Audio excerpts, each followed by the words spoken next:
समांतर श्रेणी का योग। समांतर श्रेणी 5, 7, 9, 11, 13 और इसी प्रकार आगे के प्रथम 3 पदों का योग S3 से व्यक्त करें तो S3 बराबर 5 धन 7 धन 9 बराबर 21। इस समांतर श्रेणी के पहले 4 पदों का योग पता करने के लिए आप इसके पहले 4 पद यानी 5, 7, 9 और 11 का योग करेंगे। इस तरह से पहले 4 पदों का योग 32 प्राप्त होगा। परंतु यदि आपको इस श्रेणी के पहले 90 पदों का योग पता करना हो तो श्रेणी के पहले 90 पदों को जोड़ना पड़ेगा। यह बहुत लंबा होगा, किंतु आप इस श्रेणी के प्रथम पद A, सारवंतर D और पदों की संख्या n पता करके पहले n पदों का योग ज्ञात कर सकते हैं। समांतर श्रेणी का योग। मान लीजिए हमारे पास एक समांतर श्रेणी है 5, 7, 9, 11, 13 और इसी प्रकार आगे। अब यदि इस समांतर श्रेणी के 3 पदों का योग मुझे ज्ञात करना है तो समांतर श्रेणी के योग को हम S से दिखाते हैं और यदि इसके 3 पदों का योग ज्ञात करना है तो हम इसे इस प्रकार S3 से व्यक्त कर सकते हैं इसके योग को। तो हमें क्या मिलेगा इसका योगफल 5 धन 7 धन 9 यानी कि बराबर हमको मिलेगा 21। इसी प्रकार यदि हम चाहें तो इसके 4 पदों का भी योग ज्ञात कर सकते हैं।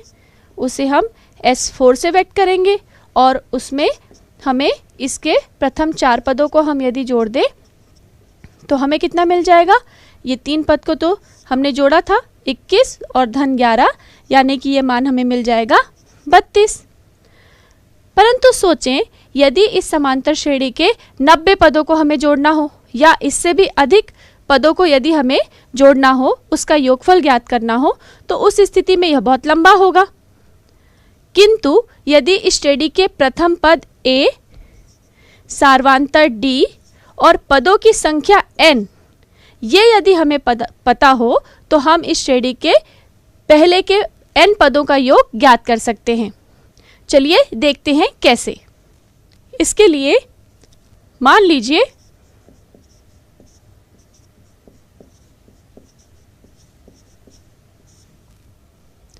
समांतर श्रेणी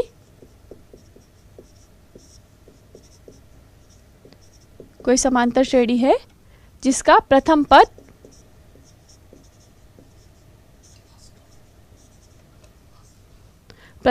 A और सारवंतर D है। इसलिए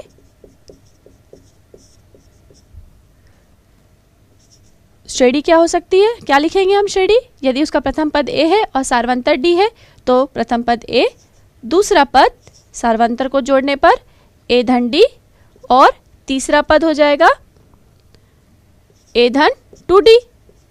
इसकी चर्चा हम पहले भी कर चुके हैं और इसी प्रकार हम इसके अगले पदों को भी ज्ञात कर सकते हैं। ये एक हमारी समांतर श्रेणी हो गई।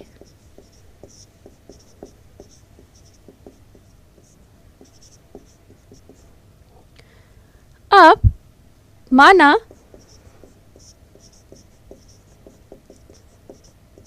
समांतर श्रेणी के प्रथम 3 पदों का योग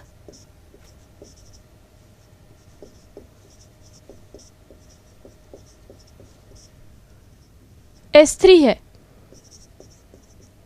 तो S3 बराबर कितना हो जाएगा। इस समांतर श्रेणी से हम यदि इसके 3 पदों का योग लेंगे तो ये A धन D दूसरा पद और तीसरा पद A धन 2D। इसे हम समीकरण 1 मान लेते हैं।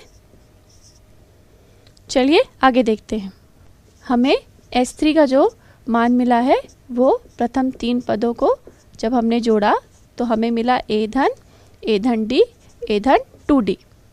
इसे हम इस पदों को योग को जो है पदों का योग हम विपरीत क्रम में लिख लेते हैं। से विपरीत क्रम में लिखने पर।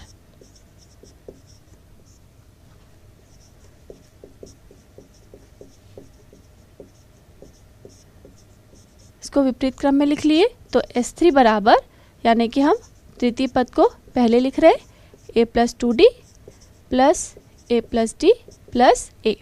इसे हमने समीकरण 1 माना था और ये हो गया समीकरण 2।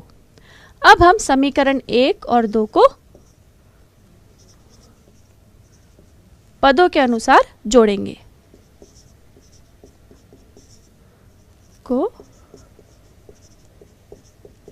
पदों के अनुसार जोड़ने पर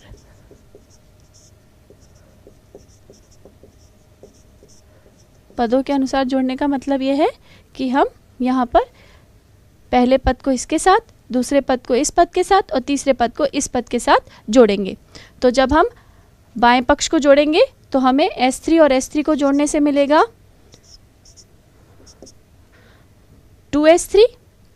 अब देखिए ध्यान से, हम a के साथ इस पद को जोड़ रहे हैं तो ये हो गया a धन 2d। इसे हम इस प्रकार से लिखेंगे।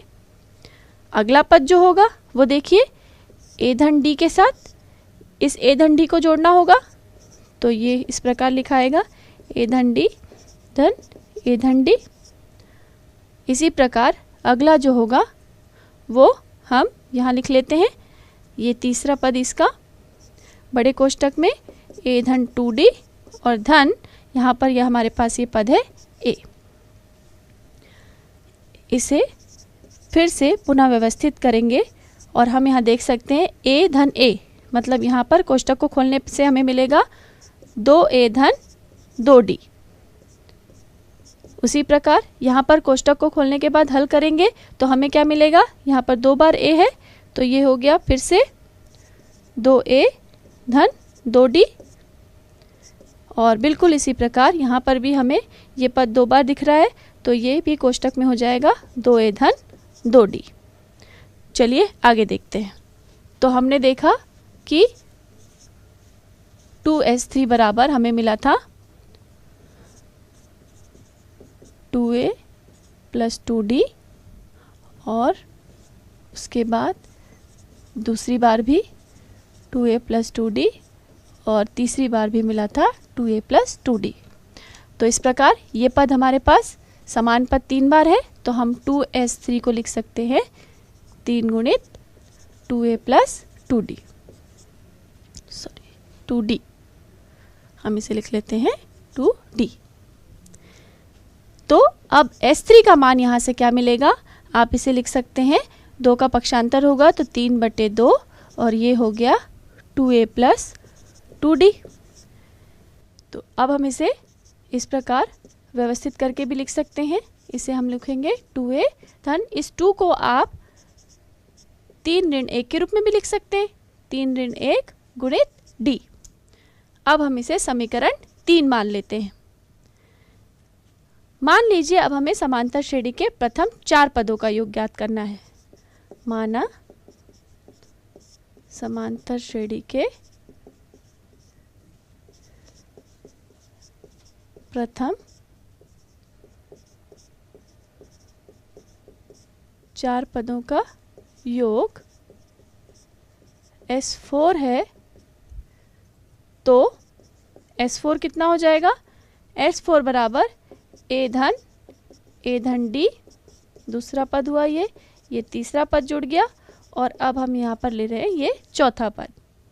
फिर से वही प्रक्रिया दोहराएंगे, पदों का योग विपरीत क्रम में लिखेंगे।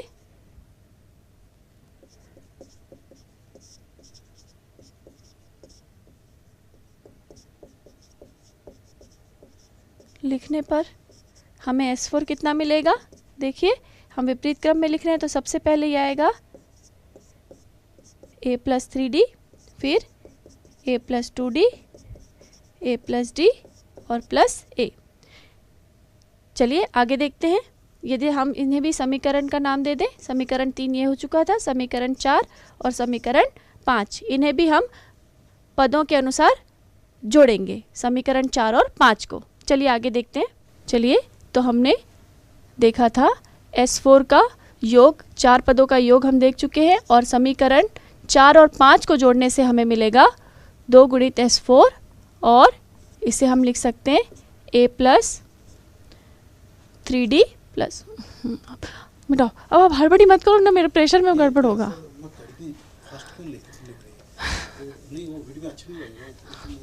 तो ठीक है, मैं आराम से करती हूँ।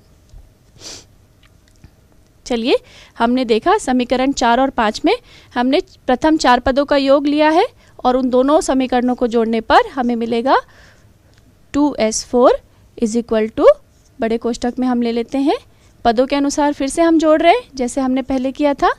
तो ये चीज़ें हमें प्राप्त होंगी, A plus 3D, A plus D plus A plus 2D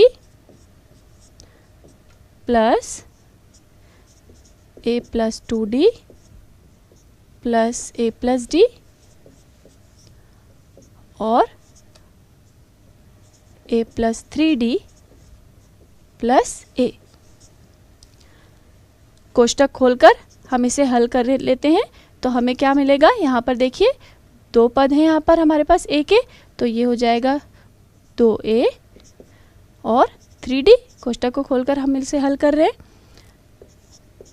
दूसरे उसमें हमें क्या मिलेगा, कोष्टक को खोलने के बाद हल करने पर 2A धन 3D। पुनः इस बड़े कोष्टक को हल करने पर 2A धन, ये देखिए A और A को जोड़ने पर 2A, और ये 2D और D 3D हो गया, धन फिर से वही मिलेगा हमको, A और A को जोड़ने पर 2A और ये हो गया 3D। तो इस प्रकार ये समान पद हमें यहाँ पर कितनी बार मिल रहा है, 4 बार। तो हम क्या लिखेंगे, 4 गुणित 2A धन 3D, और इस पर यहाँ पर हमें 2S4 S4 का मान यदि हम यहाँ से ज्ञात करें तो ये हो जाएगा 4/2 2A प्लस, ये देखिए यहाँ 3 को हम किस प्रकार से लिख सकते हैं, इसे हम 4 ऋण 1 रूप में भी लिख सकते हैं, 4 ऋण 1 गुणित D। ये हमारा हो गया समीकरण 6।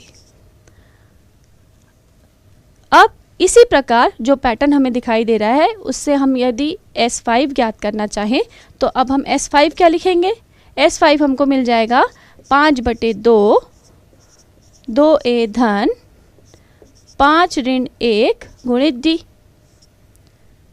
S6 मिलेगा 6/2 2A धन 6 ऋण 1 गुणित D। तो इन सभी समीकरणों के हिसाब से यदि हम इस समीकरणों को भी 6 है, ये 7 और इसे 8 मान लें, तो चलिए आगे देखते हैं। हमने जो समीकरण 3, 6, 7 और 8 के पैटर्न को देखा है उससे हम यह कह सकते हैं कि समांतर श्रेणी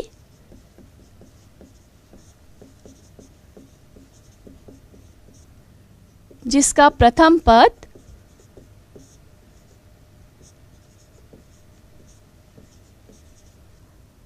A और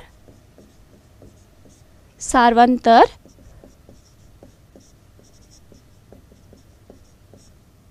D है के प्रथम n पदों का योग